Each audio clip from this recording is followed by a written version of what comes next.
Olá pessoal, estamos de volta e hoje vamos aprender várias tags que nos ajudarão a dar corpo às nossas páginas. Mas antes de começarmos, eu gostaria de fazer um pequeno adendo. O Denis me alertou quanto a um erro de edição que cometi ao digitar a sintaxe de fechamento de um comentário em HTML. De fato, iniciamos um comentário usando essa sequência que está aqui na tela com um sinal de exclamação. Porém, o fechamento não possui esse sinal e deve ser declarado assim como estou mostrando agora aqui na tela. Correção feita. Muito obrigada pelo aviso, Denis. Forte abraço.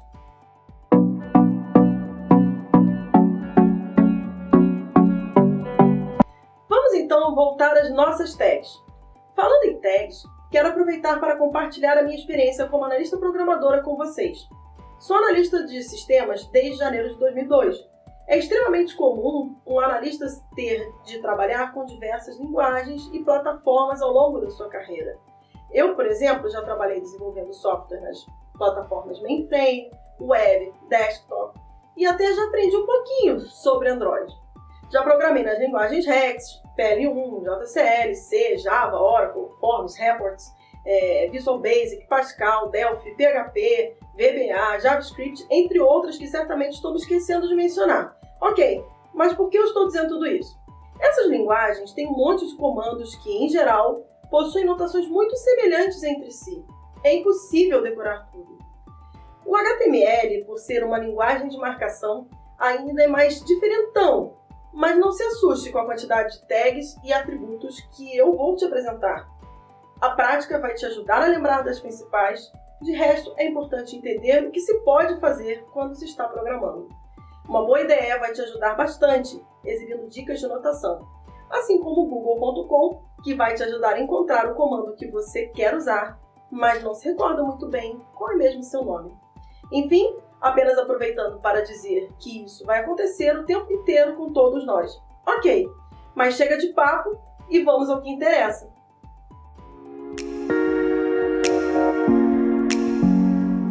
Os cabeçalhos em HTML são usados para definir títulos e subtítulos. Eles são incluídos usando-se as tags H, seguidas de uma numeração de 1 a 6, que define a ordem de importância do conteúdo marcado, onde H1 é o mais importante e H6 é o menos importante. O H vem justamente de heading, cabeçalho em inglês. Aliás, fazer associações em inglês te ajudará muito a lembrar das tags, viu? O exemplo ao lado mostra um resumo delas. Como pré-formatação, essas tags geram uma quebra de linha e um tamanho de fonte de acordo com a sua importância. Assim, a tag H1 exibe uma fonte maior que H2, que é maior que H3 e por aí vai. Como já mencionei, o HTML se preocupa com o que exibir e não como exibir, e isso inclui marcar a semântica intrínseca ao seu conteúdo. Esse é o grande diferencial de um código-fonte bem implementado em HTML. Algumas tags, incluindo os cabeçalhos, possuem um papel semântico na página. Nesse primeiro momento, vou me concentrar apenas em apresentar as tags HTML e seus principais atributos. Oportunamente, vamos nos ater a alguns pontos relevantes de como expressar a semântica adequadamente em HTML5.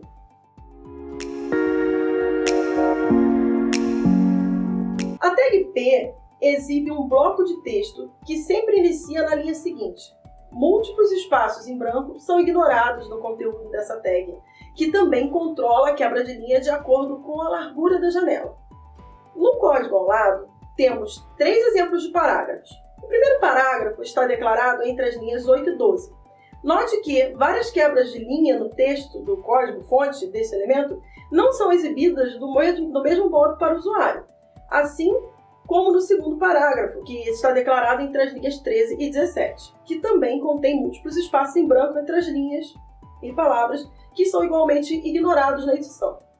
Já o terceiro parágrafo, declarado entre as linhas 18 e 20, está escrito em Visual Code em uma linha só. Contudo, a exibição na página resultante foi quebrada, pois excedeu a largura da janela do navegador.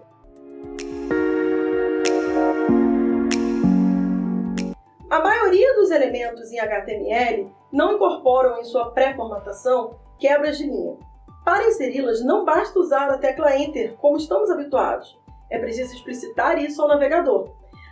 A tag breakhole BR insere uma quebra de linha.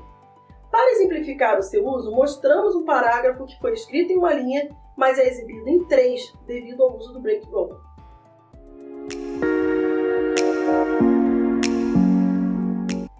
Apesar do foco do HTML não ser a representação visual, ficando a aparência a cargo do CSS, há algumas opções de formatação de texto na linguagem, as quais são apresentadas ao lado. Pause esse vídeo agora e compare cada uma dessas tags com calma. Ok. Comparou? É importante observar que algumas das tags apresentadas nesse exemplo produzem efeito visual equivalente, como no caso das tags B, strong, e I e EN.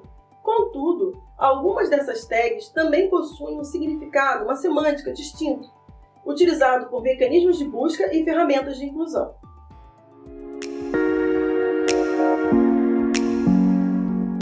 Um hiperlink, ou simplesmente link, é uma referência identificada por um localizador universal de recursos, do inglês Universal Resource Locator, URL, criando um vínculo entre endereços na web.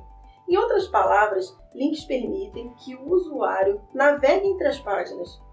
Para referenciá-las, precisamos primeiramente entender os dois modos de se especificar uma URL. As URLs absolutas explicitam o endereço completo da página, ainda que essa faça parte do mesmo projeto. Já as URLs relativas referenciam uma página dentro do mesmo website.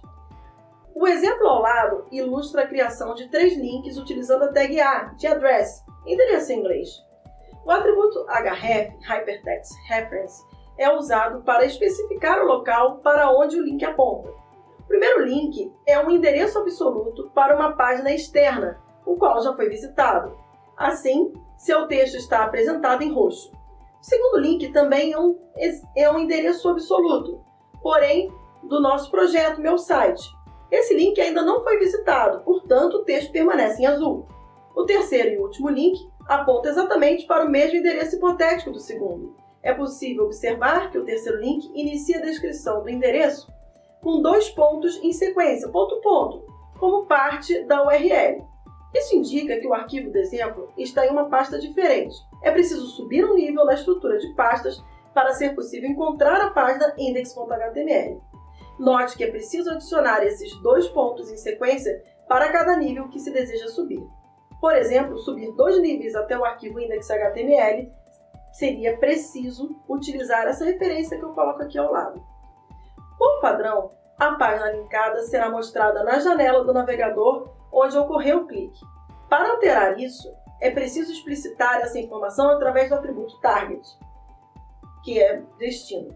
O valor mais comumente utilizado no atributo target é underline blank, que força a abertura de uma nova aba, preservando o conteúdo da página atual na aba original. Note que qualquer outro elemento HTML também pode ser um link, desde que seja inserido como conteúdo deste elemento.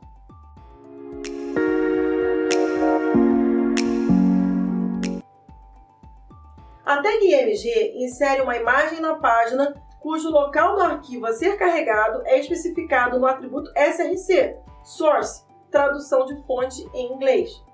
A figura aqui ao lado mostra a tentativa de inserção de 2 imagens.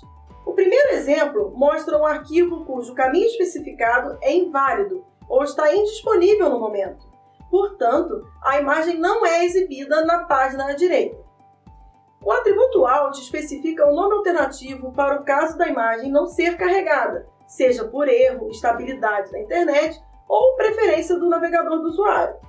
Por esse motivo, apesar do arquivo de imagem não existir, o navegador alternativamente exibiu a descrição logo do SESF.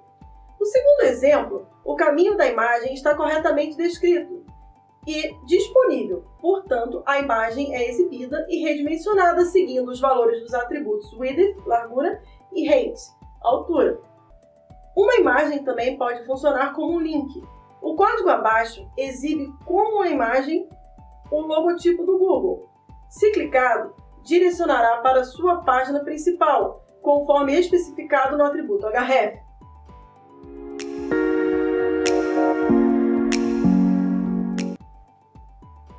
As tabelas permitem organizar dados em linhas e colunas e são estruturadas em até 3 partes de acordo com o conteúdo a ser apresentado: cabeçalho, corpo e rodapé.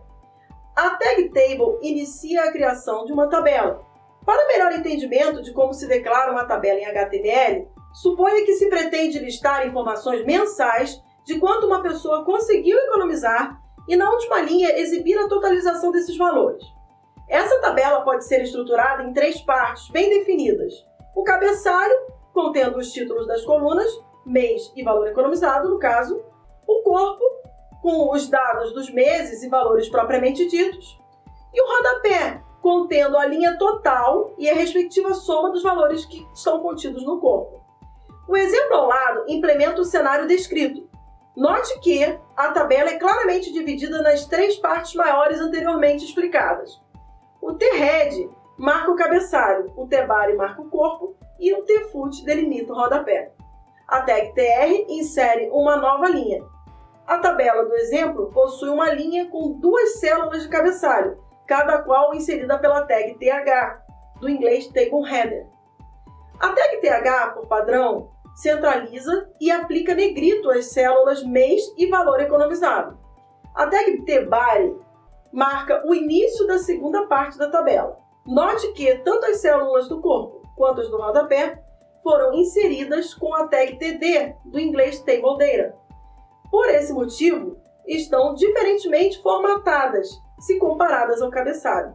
É muito importante ressaltar que muitos desenvolvedores usualmente não utilizam as tags T-head, T-body e T-foot. No entanto, o próprio navegador as inclui automaticamente em uma tentativa de adivinhar a sua estrutura. Essa é uma prática pouco recomendável, pois essas tags são extremamente importantes na estilização do código, seja utilizando CSS ou principalmente Bootstrap.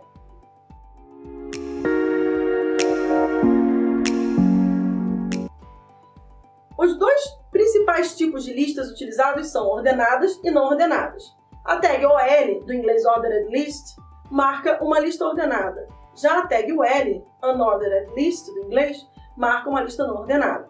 Os elementos de uma lista são adicionados com a tag LI, do inglês List Item. Os 2 tipos de lista estão implementados no código aqui ao lado.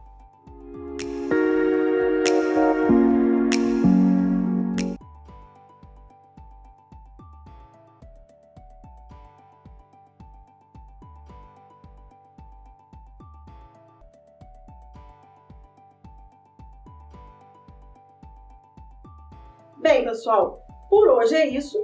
Um ótimo final de semana a todos!